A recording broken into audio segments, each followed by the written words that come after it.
American Sports Cavalcade.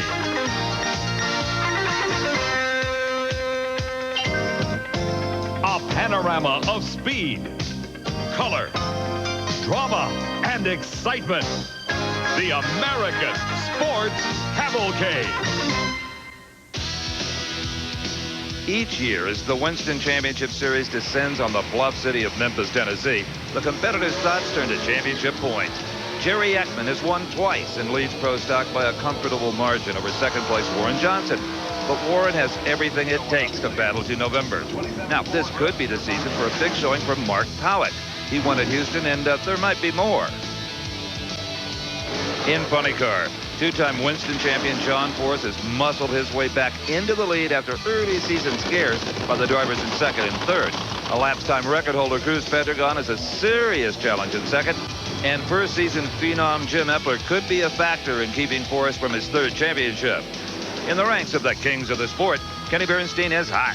The first driver to explode the 300-mile-per-hour mark has got the undivided attention of Joe Amato as Amato strives for his 5th Winston Top Fuel title. But Pat Austin, in his first full season in Top Fuel, has both points leaders looking over their shoulders. The points battles heat up as quarter-mile combat comes to Memphis for the 5th annual Goody's Mid-South National. Hello, everyone. I'm Steve Evans. As you can probably tell by the way the fans are dressed, well, welcome to the muggy days of summer. It's going to be very difficult to make horsepower here in Memphis. Mother Nature is not giving any away with cool temperatures and low humidity. And any team that thought, well, they might come in here and just automatically pad their Winston points tally, they'll be sadly mistaken. In fact, one team, that of Pat Austin, is very concerned. After the second race, they were number 1 in points. They have slipped to number 3. Brock Yates is down there. Well, Steve, what you're watching there is one of the most effective teams in all-time NHRA drag racing. Pat and Walt Austin's Top Fuel team working on their car as they get ready to go. And Walt, so far a great transition into Top Fuel drag racing, but you started real well and then kind of tailed off a little bit. You're still in a hunt, no question about that, but you got a long season ahead of you. And is there any kind of strategy for the rest of the year? Well, we just want to stay consistent and make the car run better as the year goes. And I think we're back on track doing that. And, of course, with Pat's driving ability, and if we stay close and we keep the car close to the front runners, we'll be there in the end. That I can guarantee you. And for more on what's going on here at Memphis, let's go to our broadcast partner, Bob Fry. Thanks, Brock. You're looking at the blower that sits on top of the engine, that sits in the chassis of the race car that's driven by Al Hoffman.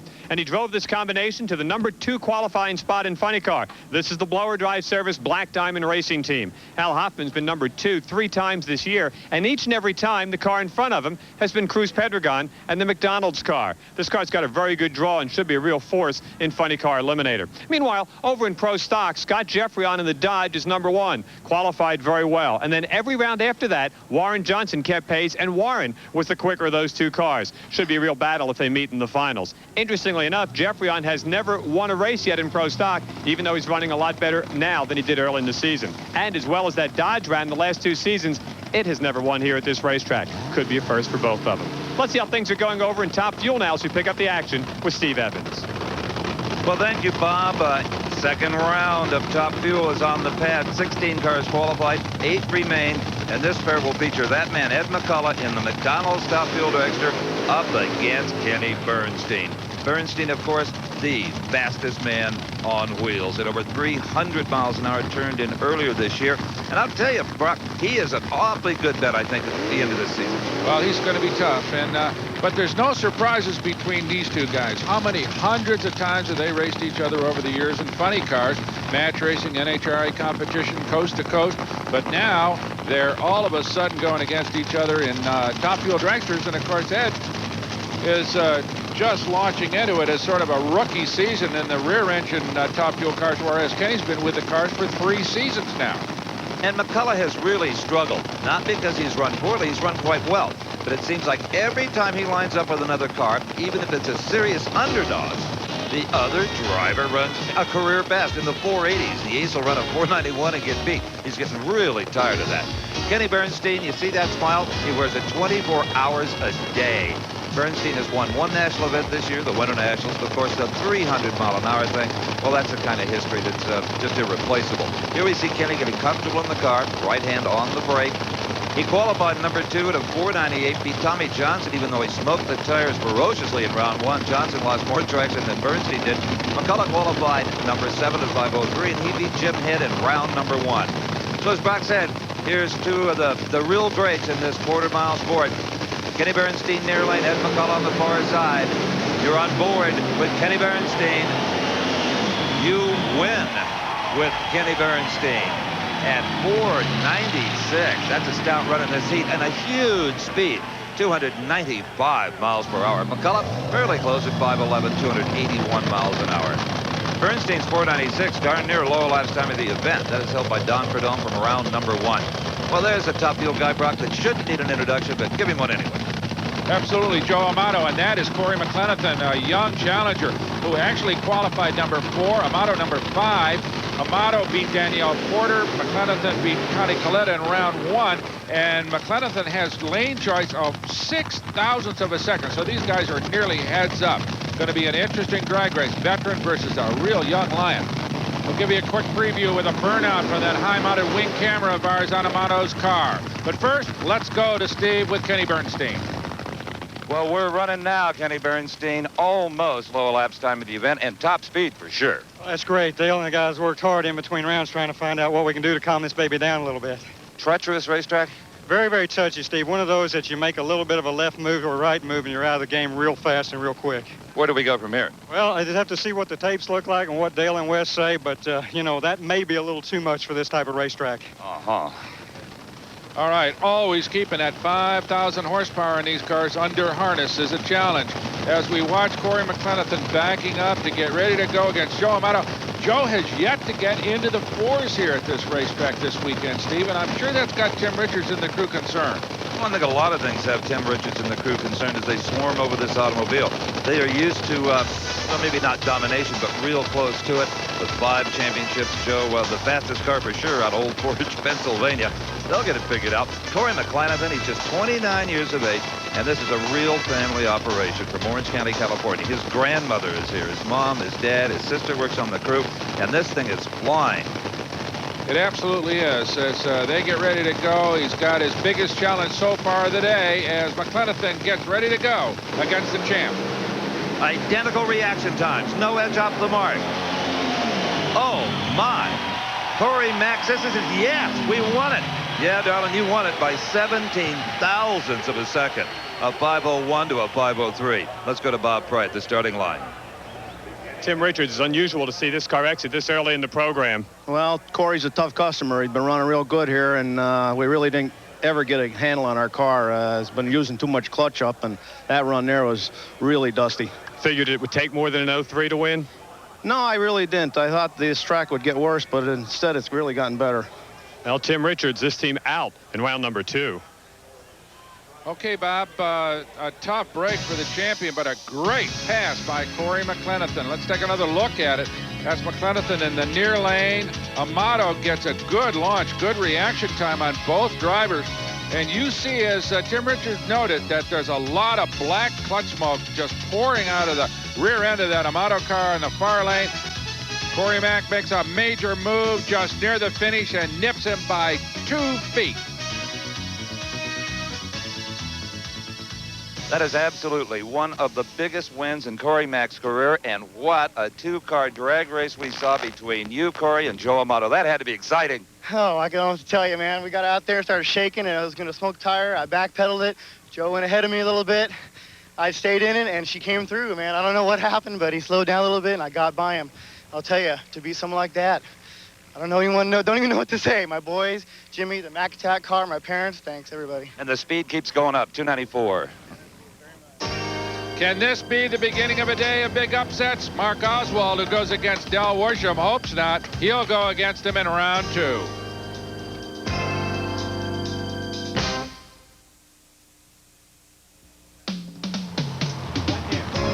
Welcome back to the NHRA Goodies Mid-South Nationals. I'm Steve Evans along with Brock Yates and Bob Fry. And you're looking at the Whit Daysmore Funny Car Camp. In round 2, they have to go up against the world's quickest driver, Cruz Pedregon, and they have never been past the second round in national event competition. That may not change. The smoke you see, well, that's from the burnouts of Don Prudhomme and Eddie Hill. The Snake, who won the last race on the tour in Atlanta, but at tremendous mechanical cost. Blew up something like 3.5 motors. Wasn't real pleased with that. This man, Eddie Hill, he hardly breaks anything, and he's the quickest driver of all time in 4.80 seconds. Well, he ran very well here. Prudhomme qualified 8 at just over 5 seconds. Eddie was the #1 qualifier at a 4.96. He beat Scott Collette in round 1. Doug Herbert fell to Prudhomme in round number 1. So these two guys, boy, they're not going to trick each other. Don Prudhomme, of course, one of the greatest drivers of all time in funny car competition. Has done very well in Top Fuel as well. Eddie Hill came out of drag boats. Has run so well. Such a great team, he and his wife, Percy, there. They just run such a buttoned-up operation on relatively low bucks, but they're always present and always ready to race. And a real old car. I think it's going on its 5th season. This is the same car that blew over some years ago on that famous footage from Pomona, California. He calls it the nuclear banana. And I'll tell you what, it makes Chernobyl look like a Sunday school picnic sometimes. All right, we got Prudhomme and Eddie Hill. Prudhomme likes to stage last. Hill may not let him. This is fun. Prudhomme broke. He will not be happy about that, but he punishes Eddie right off of the starting line. Snake just drills him. Don Prudhomme at 5:04. Eddie Hill at 4:97. Let's go to Bob Fry at the starting line with Don Prudhomme's crew chief, John Medlin. The Snake won it for him. John Medlin, that's why you pay the driver big bucks to win races like that. Yeah, he sure won that one for us. That 25 years really paid off on that round. Hey, just a tremendous performer there. He's a tremendous performer. I'm thankful to be a part of it. Looks like something went away at the top end of the track. Any idea what it was? Well, it could be. It might have been a pump or something like that. We'll have to take a look at the computer when we get back. John Medlin makes a lot of horsepower, and Prudhomme showed a lot of experience winning that one over Eddie Hill. Well, Bob, this race was decided right here at the starting line, and actually it was Eddie Hill who lost it as much as Prudhomme won it. Eddie uncharacteristically slow off the mark. He's usually very quick with a light, but he was slow this time at a 5:55 reaction time, and here you see these cars running literally dead even, and it's Prudhomme by that much at the finish line, and you can see the difference. 3/1000ths of a second, almost indiscernible other than to the electronic eyes at the finish line here. So Eddie Hill falls to the Snake in a very close race. Don Prudhomme jumped out of his car and he said, "Who won?" I said, "You did, by the skin of your teeth." Yeah, I couldn't believe it because I know it was close. Mine was just laying down. I could see this yellow bullet coming beside me. I thought, well, I don't know. And so pulling in here, obviously, I didn't know who won. You leapt on him like a good Snake should, a 5:04 to a 4:97. Well, you know, I've been working at it, and neither one of us did really good up there that time, but we'll try and do better next time. Final 4 bound on the Snake Prudhomme.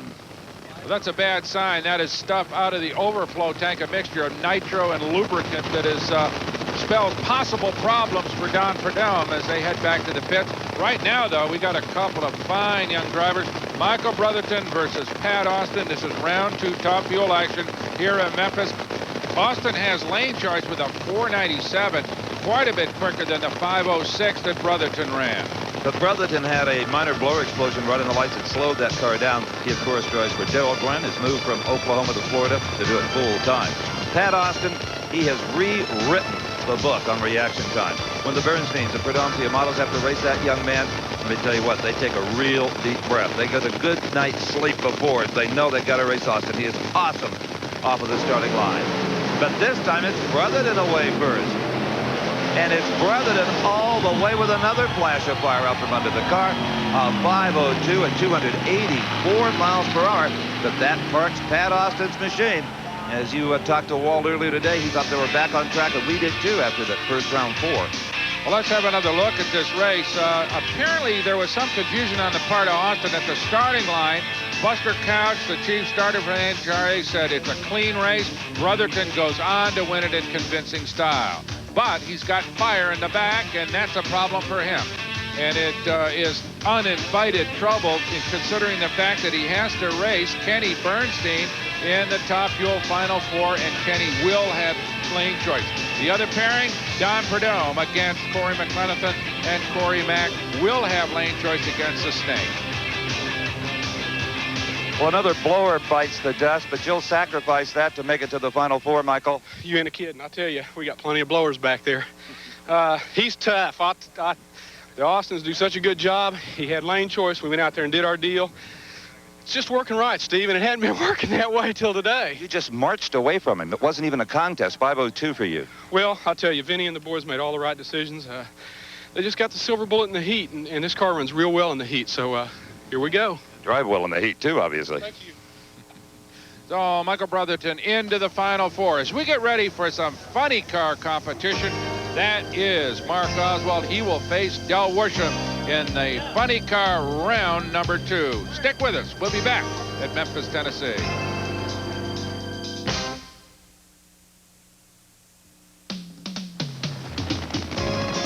Back in Memphis, Colleen McClenathan, Corey's sister, lends a hand. She's part of the hard-working crew getting this machine ready to face Don the Snake Prudhomme.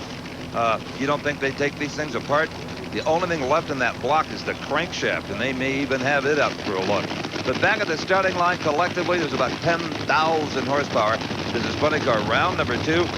And that is Al Hoffman, who earlier in round 1 ran quicker than the low qualifier. An amazing time, 5:25. You saw Tom Anderson fanning him with the escape pads there, about the only air circulation these guys get. Chuck Etzel's Putnam, Connecticut, has really thrown everything he's got at the Tour this year, intent on winning a championship. Al Hoffman, they only won 3 races last year, including the Winston Invitational. He'd like to get an earlier start, though. He didn't really start scoring until really the fall of the season. But he and Tom Anderson and Hoffman's wife, Helen, there you see her making one last check of the race car. Boy, they've done a super job with that piece. Speaking of super job, Maynard Yanks has done a great job with Etchels to get him into this round 2 race. So 2 very good crew chiefs working on these cars, Steve. Al Hoffman has lane choice. He selected the near lane just about, well, like everyone else who has had the right to do so. And right off of the concrete pad, Etchels loses traction. Hoffman, oh, what a nice balance they have on that car. They calmed it down to a 530 at 273 miles per hour. Etchels, well, you saw what happened to him. Blew the tires up at under 100 miles an hour. Bob? Tommy Anderson through the smoke. We can see a 530 up on the scoreboard. You guys are really running well. Just what we wanted to run. We need to run that. We're going to try to run 528 the next time, and then we'll see what the weather does for the final.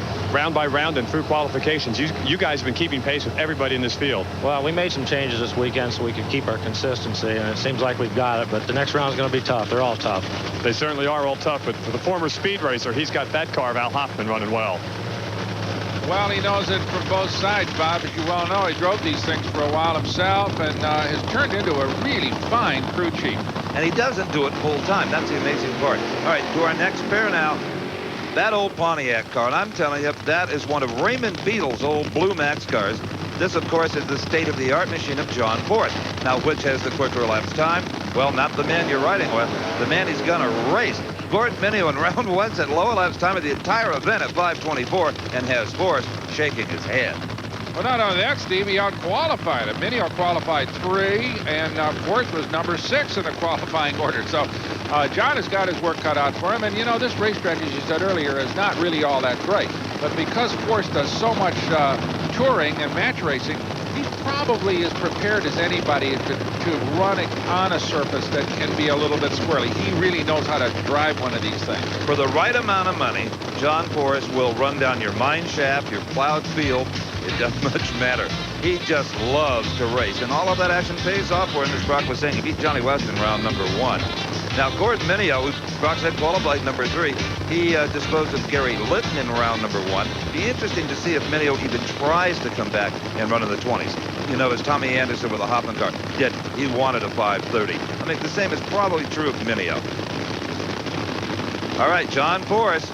He's got to be wondering about that Gordon Minio. He's been quicker in qualifying, quicker in round number 1.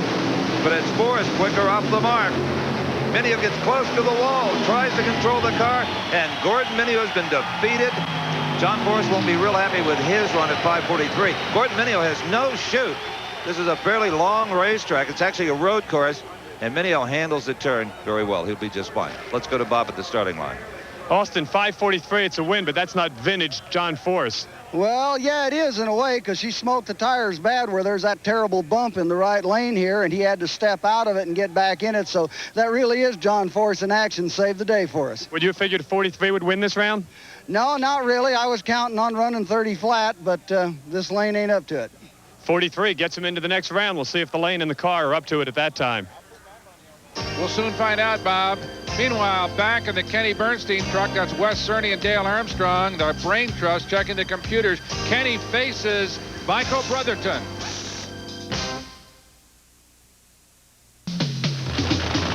Well, we're back at Memphis for more NHRA Goodies Mid-South Nationals action, and that is the funny car of Del Worsham warming up. He will go against this man, the Petosa Brothers car of Mark Oswald. Mark will have lane choice of 5:28 versus a 6:27 for Worsham, so he's got some problems. In the meantime, though, let's go to Steve with John Force. John, you won with a 5:43. You expected more from the car. It just wasn't quite right. Yeah, it wasn't quite right, but I'll tell you something. If anybody says match racing don't help, they're crazy. Off the pedal, back on the pedal. She recovered, and she trucked. Too much power, but I got to do my part of the job. And he does it beautifully, but boy, is that hard on parts. But he has plenty of them. Got plenty of skill and plenty of desire, too, I'll tell you. As Del Worsham backs into position here, he's going to go against this man, Mark Oswald, in round 2. Funny car action, and this is a good matchup, Steve Evans. Featuring one of the great drivers of funny car racing, Mark Oswald, a former Winston champion, crew chief Bill Schultz for the Petosa Brothers. They could win this thing. Del Worsham from Orange, California, the 1991 Rookie of the Year. And for that, he received $10,000.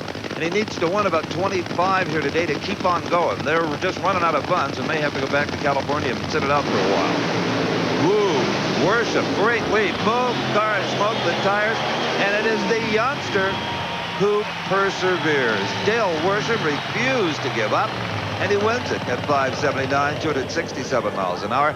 Let's go to Bob Fry in the starting line with Dale's dad, Chuck. Chuck Worsham, they've talked about the driving of the match race cars here, like what John Force did right before that. Your kid looked like a real pro driving out of that smoke. He's really getting a lot better at it for not having a lot of experience at it. We're just a little off on the clutch right now for the heat, but he's doing a good job. Getting pretty good for a ripe old age of 22, isn't he? Oh, real good, yeah. Okay, here comes the man who is the quickest funny car driver in the business aboard the car that carried him to that honor. Cruz Pedregon out of the Larry Minor Racing Stable. He'll go against the young man, Whit Bazemore from Atlanta, Georgia, who started out as a photographer in this business, did a little motorcycle road racing, and then jumped into the funny cars. An interesting story there that we'll for sure a little bit later. But right now, let's go down to Steve with Del Worsham. Well, Del, that was a John Force quality driving job. Yeah, their track's not too good, and they're not very pretty, but we're getting down there. Where did you learn to do that? On and off that pedal. You got down here first, that way, without hurting the car. You know, I've only done it one other time. That was here a year ago. For some reason, this track and that one spot there, I watched John Force in front of me. It started shaking. I just whapped it once, and it came back. Boy, he learns quick, doesn't he? Not as easy as it might sound, getting off the throttle of a 5,000 horsepower missile like one of these things. But this man sure has that kind of experience, Steve. He's been around a while. Cruz Pedregon knows how to run one of these cars, and he is quick.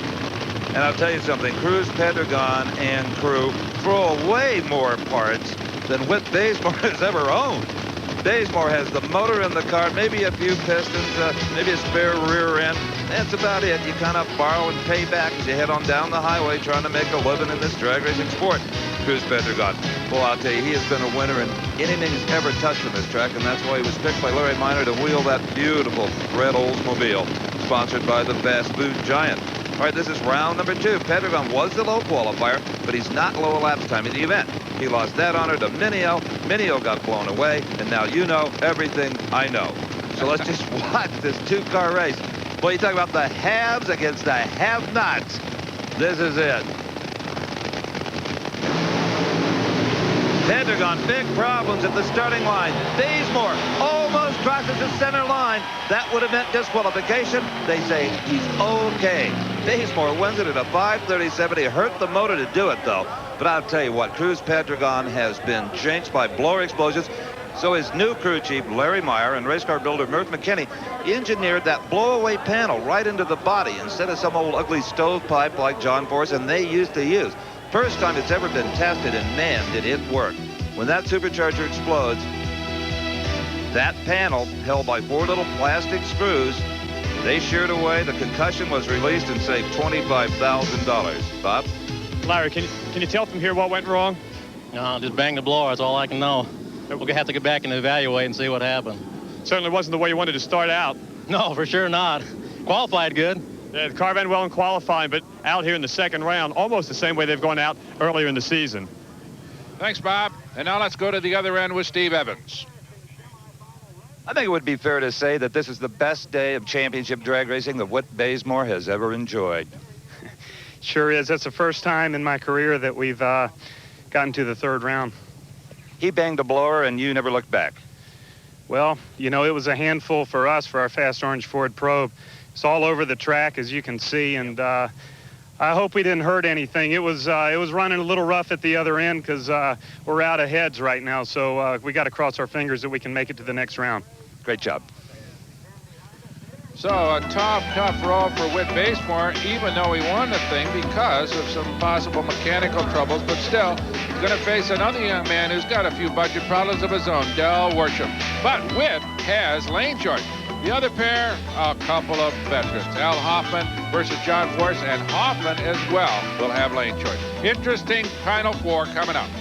Speaking of Final Four and Top Fuel, another interesting pairing. Don Perdome's crew getting ready for him to face Corey McLenathan. Stick with us. We'll be back at Memphis. We are back at the Goody's Mid-South Nationals in Memphis. You're looking at the pit area of Al Hoffman, and there is a ton of confidence under that awning. They ran very well in the previous round, and they honestly think they can handle John Force in the Final Four to come. But first, here is a great story as we start our Pro Stock coverage second round. Her toy is Lucinda McFarland, the only active female driver in all of Pro Stock Brocades, and she qualified in the 15th spot. Very competitive car. And she goes up against a man, Harry Scribner, who qualified number 7. But the interesting story centers on Lucinda McFarland because she beat in round number 1 a man named Don Beverly, who was running out of the Warren Johnson team, won the last event on the NHRA championship schedule, and she is rolling. I'll tell you, Harry Scribner, well, he ran well. He beat Kenny Delco in round number 1. So it's going to be an interesting matchup. I just wonder whether Lucinda's in over her head, Steve. Well, we're about to find out. She doesn't have nearly the experience of Harry Scribner. He has 1 national event win to his credit. But Lucinda, she races on some pretty tricky racetracks all over that kind of Texas Pro Stock circuit. So she may be a little more adaptable than we think. Whoa, and Lucinda over the center line does a great job of missing that timing light. Harry Scribner wins it at a 7:36, 190 miles an hour. She showed decent style right there, Brocades. That is a tricky track. There's a big bump over there. You've heard some competitors talk about it. That was a darn good job of saving that car. Well, it was a tough break for her, but she can go home plenty satisfied because she knocked off Beverly, and anybody that beats anybody at that level of competition has got a lot to be proud of. You bet. Now, the Oldsmobile car in the near lane is familiar to all you drag racing fans. That is Larry Morgan. There's few any better. Now, the other car may not be all that familiar to you. I think it will by the time the year is done. That is Lewis Warden. He is the latest spoiler on the tour. Qualifies well up in the field. Larry Morgan, I assure you, knows who Lewis Warden is. He has seen Warden put away some of the best earlier on this season. From the Show Me state, Lewis showed Bruce Allen in round number 1 as he upset the former national event winner. Larry Morgan, in round number 1, he sent Paul Raveschi packing, qualified with a 7:27. Only 300ths of a second quicker than did Lewis Warden. So if Warden can do anything off the starting line, if he can handle Morgan there, he might be able to handle him 1,320 feet away. The RPMs come up on these 2,350-pound cars. There's no supercharger, no nitromethane, and Warden, just like Lucinda before him, has problems in that far lane. It's much trickier for the Pro Stock cars than the nitro cars even. So Morgan wins it at 7:38, 188 miles an hour, and sends the Beretta of Lewis Warden back to the pits and into his trailer. Interesting. You saw how long Warden was on the throttle. Not long. Still went 86 miles an hour in 13 seconds, which is faster than most high-performance street machines could do it. Just amazing, the launch of these cars. Jerry Ekman, amazing the launch he got early on in the season as far as Winston points. He is the points leader, but you're on board with the car the fans call, and I call the dominating Dodge.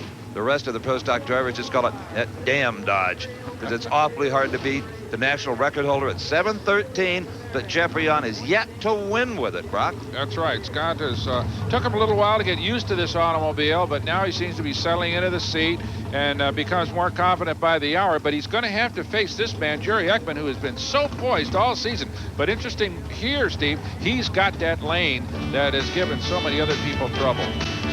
But I'll tell you, Ekman really has struggled here. He didn't qualify to the very last session and then qualified only number 8. He used to be at number 1 or 2. He's got Jeffrey on from Southern California, really, the car based in Fairfield, Illinois. And as everyone knows, this is Scott's first year in this car. It's a shorter wheelbase machine. It drives unlike any of the other cars Scott has driven. Let's watch him take on the points leader, the only repeat winner this season in Pro Stock, Jerry Ekman. It's Ekman away first. Ekman has a bit of an edge. But the power of the Dodge dominates the day at 7:30, 190 miles an hour. Jerry Ekman really offered that Orndorff-owned automobile a 741 at only, I say only, 187 miles an hour. Let's look at it one more time, Brock. Well, there you see Ekman got a good hole shot on Jeffrey on. That part of it, he worked that lane, which has given other people trouble very well. No problems there. But it's the big power of the Dodge that takes over at about half track, and that is enough to move Scott Jeffrey on in the standings and to put Jerry Ekman and the guys on the trailer. So Scott Jeffrey comes one round closer to accomplishing his goal, winning an NHRA national event to the Wayne County Speed Shop in the Dodge. Now there is Jim Yates, kind of a shirt tail relative of yours, I guess, Brock. It's everybody named Yates. He's related somewhere down the line. That's right. And he is one tough competitor. Made it to the final round at the Winter Nationals, the opening race of the year. Hasn't seen the final round since, but a fairly consistent performer. But he is up against, oh boy, right now, the baddest of the bad as far as performance is concerned, and that is Warren Johnson. That's right. Well, Jim Yates has just really started to get dead serious about this level of NHRA Pro Stock competition. He's done a really good job. Comes out of Fairfax, Virginia, where he runs a big auto parts operation. And he qualified number 6 and beat Gordy Rivera, a good runner, in round number 1. So Yates coming on strong. Warren Johnson, he qualified in the 3rd spot, beat Mark Powick in round number 1. You can bet that Jerry Ekman was darn glad to see him take care of Powick, who's won a race and is really in the thick of the points thing. So here is Johnson and Yates. Oldsmobile in the near lane. General Motors Products a pair. Stage, it's Yates away first. But he can't begin to compete with the muscle of Warren Johnson. Johnson, 732, 190 miles per hour. Won it by well over 1/10 of a second, and that is a lot these days in Pro Stock. A few hundredths is a pretty good margin of victory. Over this big crowd, you see the pairing for the Final Four. Harry Scribner up against WJ. Johnson has the lane choice, no doubt about that one. And Scott Jeffrey will meet Larry Morgan. Jeffrey has lane choice. That's important. You saw 2 cars completely out of control in that 4 lane. Don the Snake Perdome's car rolling away from his transporter and into the staging lanes for the Final Four in Top Fuel. Stay with us from Memphis Motorsports Park, the Goody Mid-South National.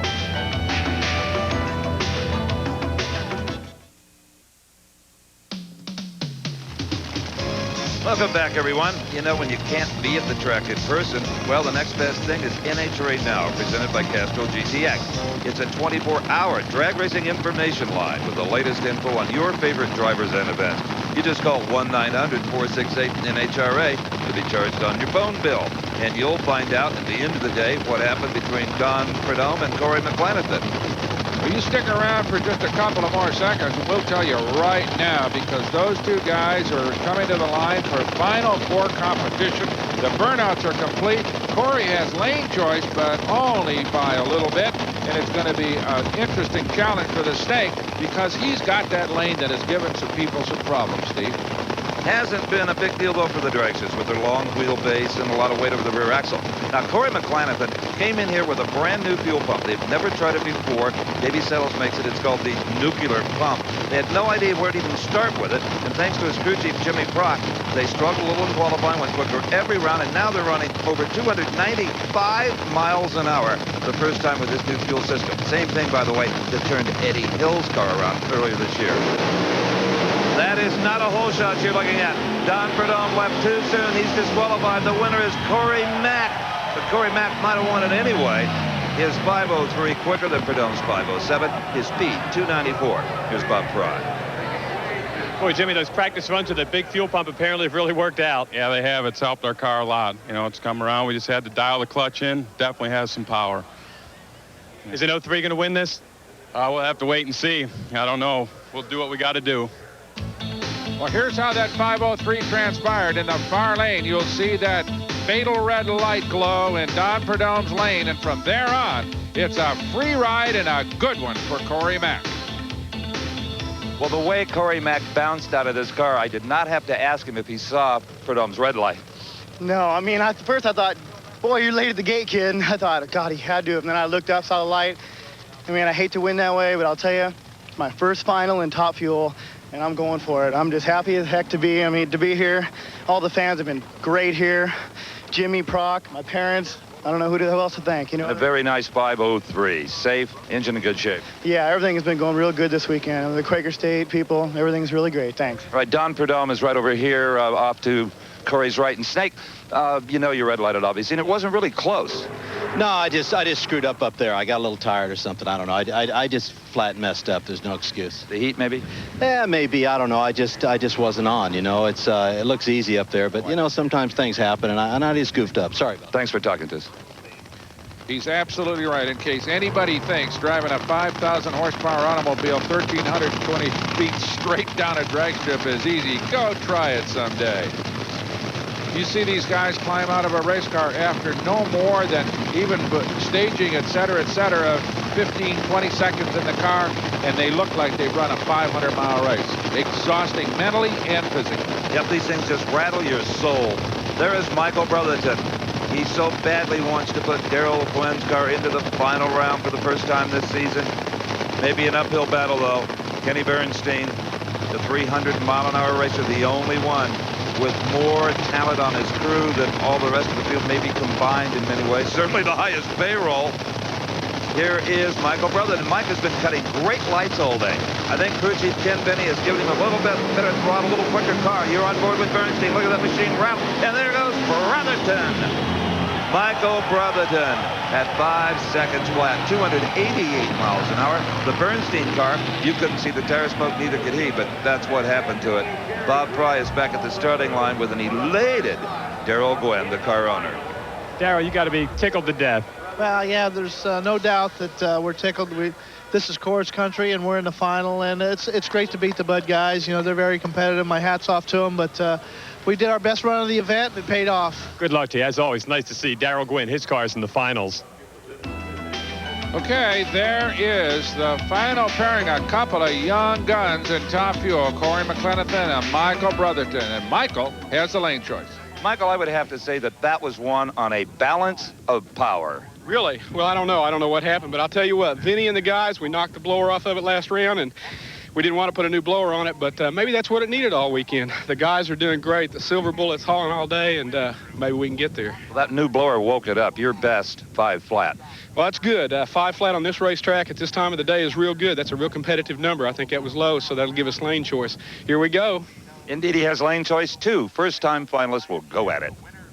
Well, an exciting drag race coming up in Top Fuel as Michael Brotherton goes over to shake hands with Kenny Bernstein, a man who's been in the finals so many times in his career. Back in the pit area, that's Scott Jeffrey and guys getting ready to go against Larry Morgan in the Final Four of Pro Stock. Lots more coming up. Stay with us.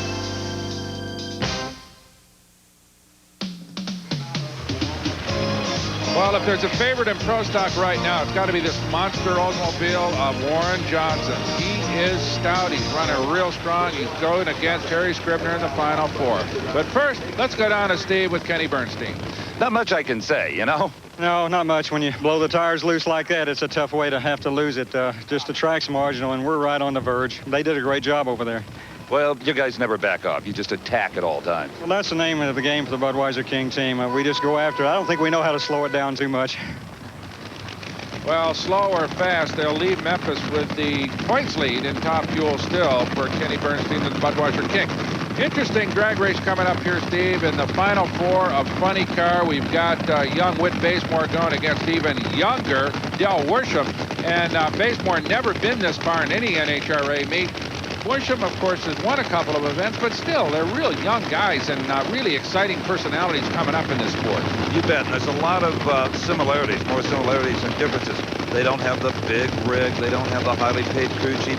Gary Evans, originally from Australia, is a partner with Bazemore. You saw earlier Del Worsham's brother Chuck talking to Bob Fry. So these are really lean, mean fighting machines. And Whit Bazemore certainly having his best day ever. He's got a lot of fans, both in the executive suites and in the pits, because for a long time, as you know, Whit was in the kind of public relations and photography side of this business. So a lot of people rooting for both of these young drivers. I'll tell you what, it's a shame there has to be a loser. But there's no second chances in this sport. You can't make up a lap as you can in oval track racing. They are ready. Oh, Worsham sharp off the line, but he lost traction for a second. That opened the door for Bazemore. A 5:35 at 261 miles an hour wins it for Whit. I guarantee you, that little puff of smoke you saw for Worsham's tires, that's what cost him the race. Let's go to Bob again. Gary, see, now the procedure is this: when you guys win a semifinal, you get on TV and talk to guys like me. You guys got to be tickled to death. First time for everything, and we're pretty happy to be here, I tell you that. Is the fast orange car going to be fast enough to win it? Fast orange car, as long as the Loctite holds, which we know it will. We need to take a few goodies when we get back there, but we'll be in good shape, I think. He's getting the hang of this already. Whit Bazemore, Gary Evans in the finals. Okay, Bob, let's take one more look as we watch Del Worsham really pull the trigger on Bazemore on the starting line. Good launch by the youngster from California. But right as he comes off the concrete launch pad, you see that puff of smoke. Lost traction briefly, and Bazemore had got to give him a lot of credit. He ran that funny car straight and through. A good, stout run by the youngster from Atlanta. Well, he hasn't won it yet, but just making it to the final round is a dream come true for Whit Bazemore. Boy, you're not kidding. It's been a long 3 or 4 years happening to get to this point. And overnight success. Well, not exactly, but you know, thanks to Loctite Corporation and their Permatex Fast Orange hand cleaner, we're here to race, and I hope the thing's okay. It had 40 pounds of oil pressure on the starting line, and my crew chief Gary Evans said drive it to half track. So you did have the parachute out early. I can see that. Well, I did because you know, it was definitely hurt, and we just got to hope that we can fix it for the final. I'll tell you, you need any parts. There's a lot of good friends back there. Yeah, we've had a lot of help today. After the third round, you know, everyone that wants us to win will be over there, so that's good. Well, Steve, he's going to need a lot of help and a lot of good wishes because he's going to have the dubious honor of running perhaps against this man, the reigning champion in funny car, John Force, or against an almost equally potent contender, Al Hoffman. Going to be tough either way. The only thing better than watching Al Hoffman and John Force drag race right here would be a fist fight between John Force and Al Hoffman. And I wouldn't give the edge either way there. They both have a high tolerance for pain. We saw the body come up on both cars, just standard operating procedure. Tom Anderson has a little shtick he does, and Austin Coyle has something he does, and they don't talk much about it. Austin looks over, makes sure the other car is ready. A little hard to see the Christmas tree of Memphis, so he brings him in, gives him the OK sign. Actually, you might have to rate Hoffman a little bit of a favorite here. He has lane choice, and that's a huge factor. Good race. Gorgeous race. What a race. Oh, and John Force is ablaze. The tires blow off. Force crosses the track, smashes into the wall. This is a horrible incident for John Force. Sliding down the racetrack, still right side up into the dirt. The car, I believe, yes, has flopped over onto its side as we look. Oh, John Force is out of that car, Brock. Yeah, he's crawling free. Looks a little dazed, but apparently he's not badly injured. What a crash. I'll tell you what, that's a tough man, but he took a real lick when that car whacked that wall at over 200 miles an hour. And there's the best thing that could have happened to him. You'll notice in replay when he hits the wall and strips the body off of the car, it continues to burn on the racetrack as we speak. Let's watch the race. We neglected to tell you who even won the race. Obviously, due to the problem with John Force, we will do that now. Force appeared to have the edge. The motor right there started to go away. Then it broke the connecting rods. Hoffman wins by several inches at best. The car immediately lights up. Usually it takes a little longer to build this kind of an inferno. Here you'll see the tires blow off of the car right there. The parachutes are useless in all of that heat. It is now, right there is really where the second tire came off. It is now dragging on the chassis. He has very little steering. Hoffman, fortunately, had both parachutes out. He has a horrible opportunity to watch John Force hit that wall so hard, the car turning completely around backwards. There you see the hulk of the car coasting to a stop. A testimony to the way builders like Murph McKinney and other pro drag race car builders construct these machines. The roll cage stays intact, the engine's in the car, and apparently Force is okay. Let's take another look from inside the cockpit. 200 plus miles an hour, suddenly the cockpit is engulfed in flame, and all that saves John Force is his fire suit.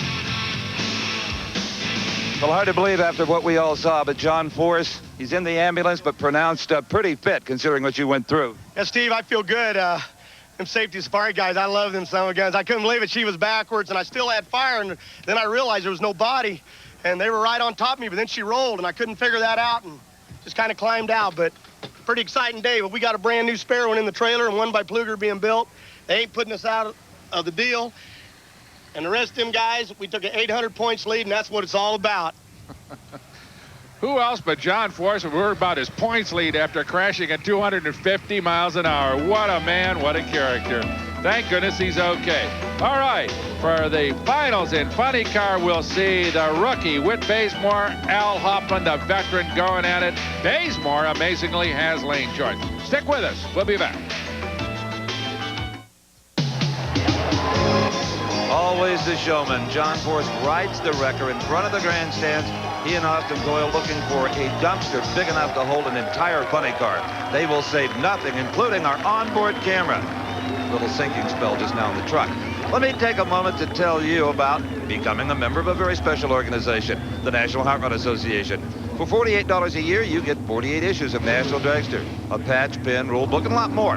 And if you order by calling the number on your screen, you'll get a free copy of Diamond P's Home Video Drag Racing 90. So make that call.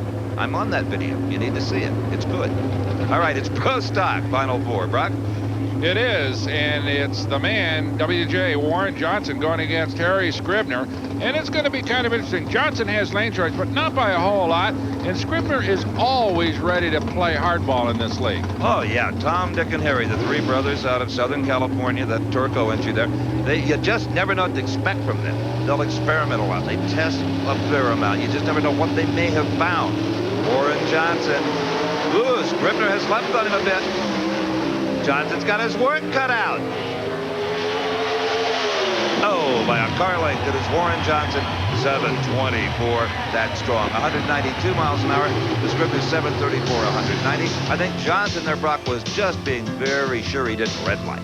Well, he needed all of that Oldsmobile power that he had, and that is big power, perhaps more than anybody's got right now in Pro Stock. He needed every last ounce of it to get by Harry Scribner. Scribner gave him all he wanted and then some. So the man they call WJ, the wizard with the wrench and the steering wheel, moves into the finals. You know, a lot of Pro Stock drivers are telling us the cars are shaking very hard. Well, that's the problem out there, and we're just kind of gingerly dancing around this racetrack right now. If you knew the remedy, you'd fix it, right? And I damn sure wouldn't tell anybody how to do it. Oh, yeah. Oh, boy, he is a competitor. I'll tell you, the epic battles he had in the old days with Bob Glidden, I think, are some of the most exciting Pro Stock events ever held. We may see another epic battle before it's over. Let's remember that the man driving the Dodge in the near lane, Scott Jeffrey, on drove Warren Johnson's number 2 car all of last year. Could be interesting if Scott can get by Larry Morgan in the Castrol Oldsmobile, and that's going to be one tough deal. Here you are. You watch Scott there getting his hand situated on the 5-speed transmission levers.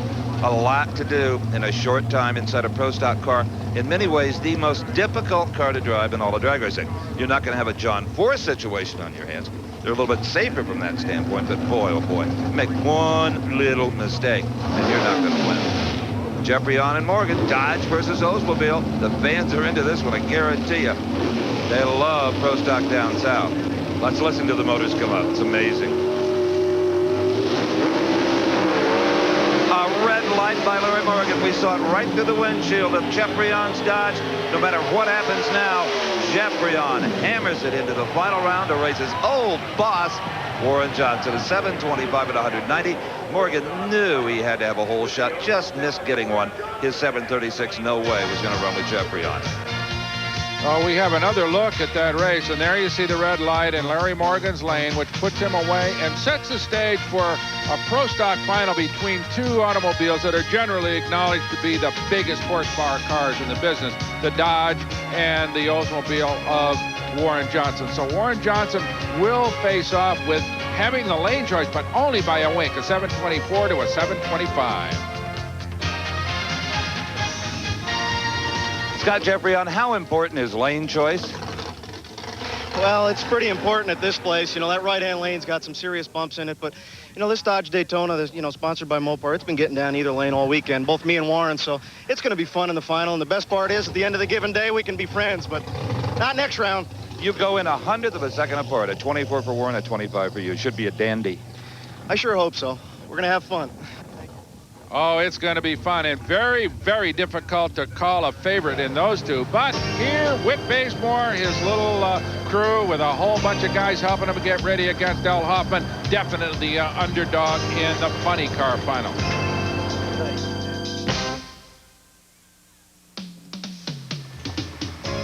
Back at the NHRA Goodies Mid-South Nationals in the Corey McClenathan pit, I would think the biggest problem here would be keeping everybody calm.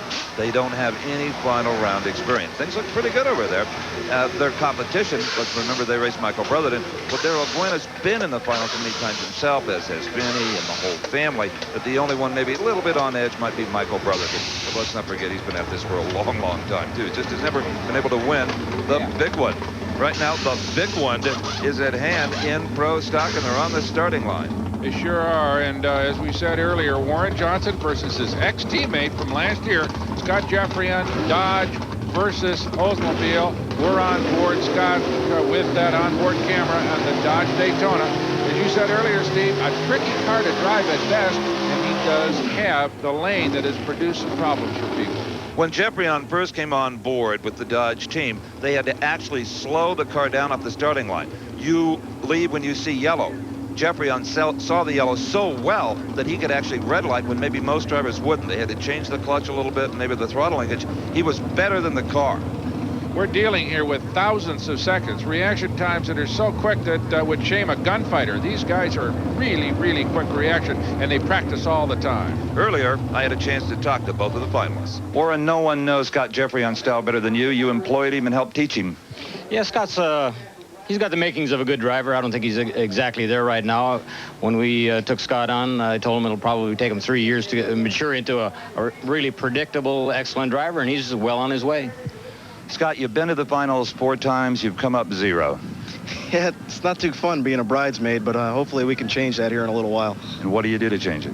Just go out there and do our best, and hopefully a win light comes on at the other end.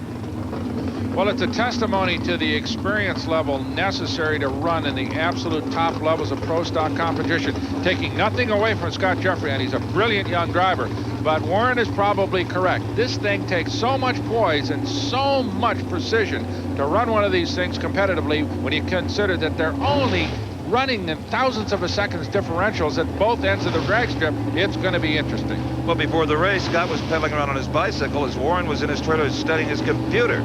Scott doesn't have to work on that car, just concentrate on one thing, and that's driving it.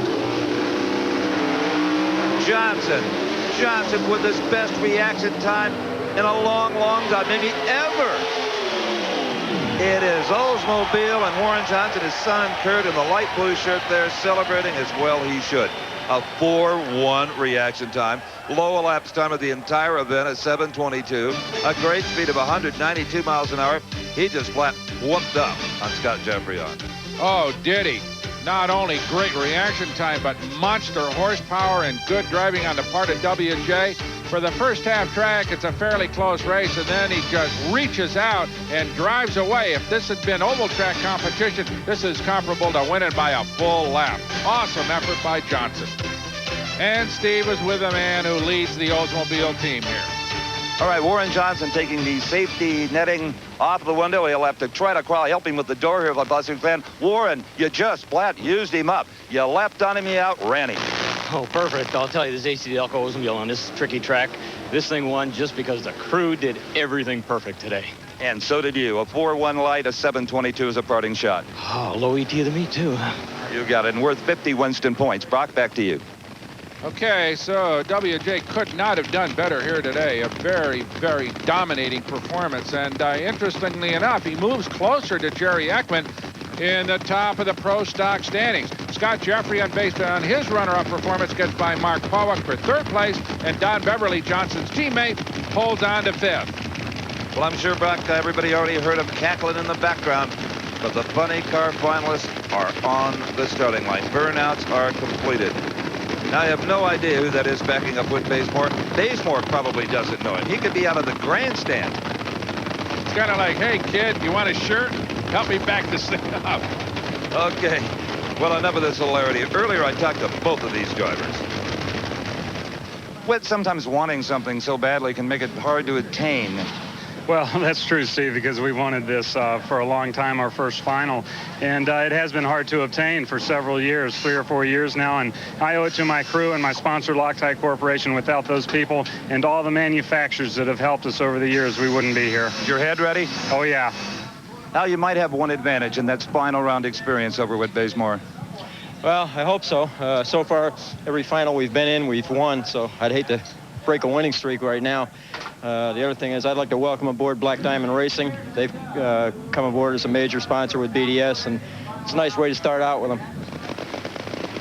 Well, the sponsor plugging is over. It's time now to race. You just saw Helen Hoffman and Tom Anderson, crew chief on that car, as they back away. Gary Evans, who is the crew chief on the Bazemore car, looked in the window for one last glimpse at the oil pressure gauge. Remember what said the round before? It only had 40 pounds. It ought to have probably 80 or 90. Tom Anderson with the body up. Well, I tell you, it's a ritual dance, bro.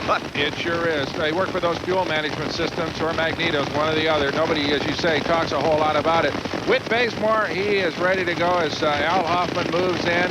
Whit is, you just got to hope he does real well. He's such a good kid. Absolutely. Whit Bazemore has lost traction. He stayed on it. Nice driving. Helen Hoffman has gone berserk, along with the crew for Al Hoffman. They have won it 540, 279 miles an hour.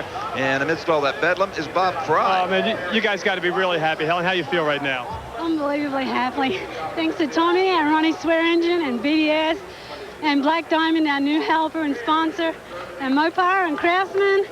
And everyone else that I can't think of off the top of my head, we're just so happy. And thanks to all of our fans. Thank you for this. This is wonderful. All right, there you see it again. The funny car final. Bazemore leaves just a wink behind Hoffman. Both pretty cautious on the light. Nobody squeezed it too tight, but there goes Bazemore up in smoke. But to his credit, he stayed with it. He pedaled the car, behaving like a veteran, did a good job. Al Hoffman drives away to an easy victory, but Bazemore far from shame. Great job, Al Hoffman. Tom Anderson had this car just right on the edge, just perfect. He's always right there. I mean, I got to hand this whole race to Tommy Anderson. I mean, I don't know what it ran that time. I would say it was probably mid-30s. So. Who cares? Yeah, but he's just done an incredible job all weekend. He really made it happen for the BDS Black Diamond Dodge Daytona. We'd really like to welcome aboard Black Diamond. They're going to be a great sponsor for us, and we're looking forward to a long relationship with them like we've had with BDS in the past. Again, congratulations, Al. A great job. Okay, let's update the funny car point championship standings. Force, despite the crash, and he's okay, holds on to number 1, Pedregon 2, Epler 3. Hoffman, though, gets by Del Worsham for 4th place. Getting interesting there. And fascinating down here. Al and Helen Hoffman embrace They've had a good day.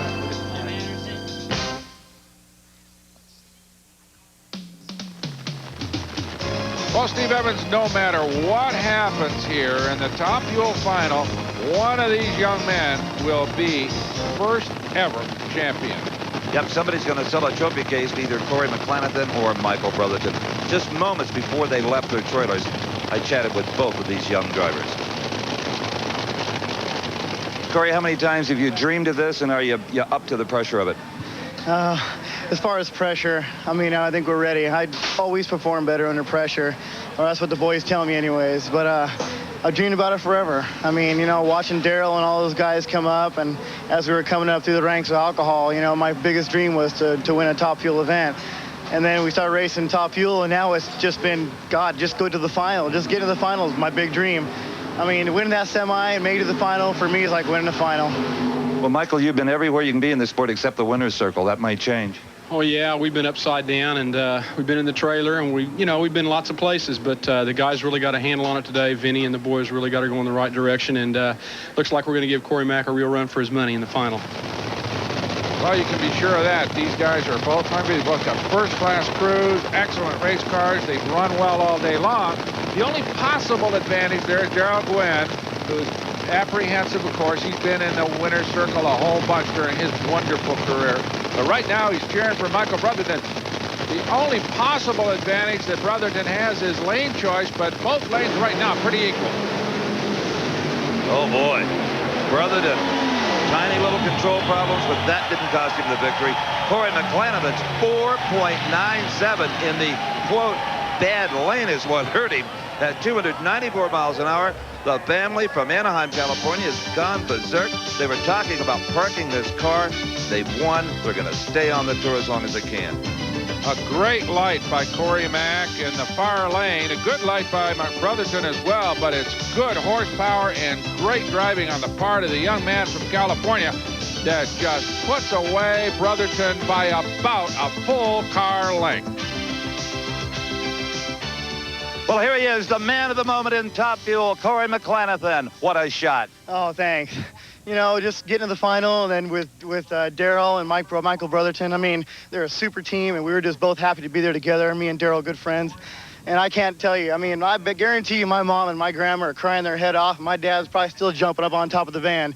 But I'll tell you, the Mack Attack Top Fuel Dragster, Krager State, Best Buy Gaskets, I just want to thank everybody. And I don't even know what to say anymore. We thank you for a great show. A 4.97, that's the way you like to go out for the fans. Well, Ken Vinny, I mean, I got a lot of respect for the man, and we knew he'd tune that sucker up over there. And I told Jimmy, I said, trickle it, but let's not make a mistake.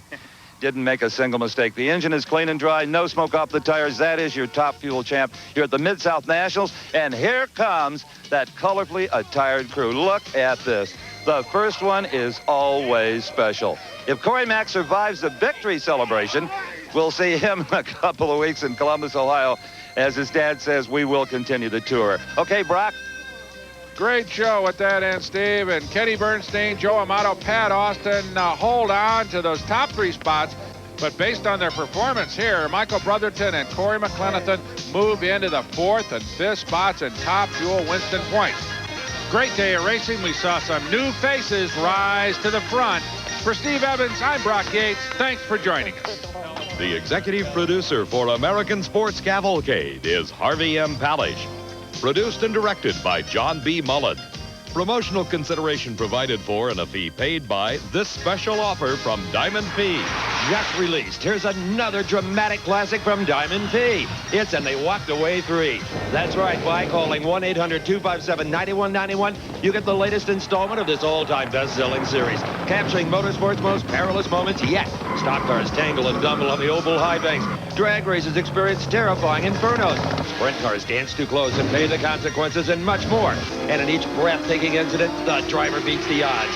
To order And They Walked Away 3, call 1-800-257-9191 or send check or money order for $24.95 plus $4 shipping and handling via the address on your screen. That's 1-800-257-9191.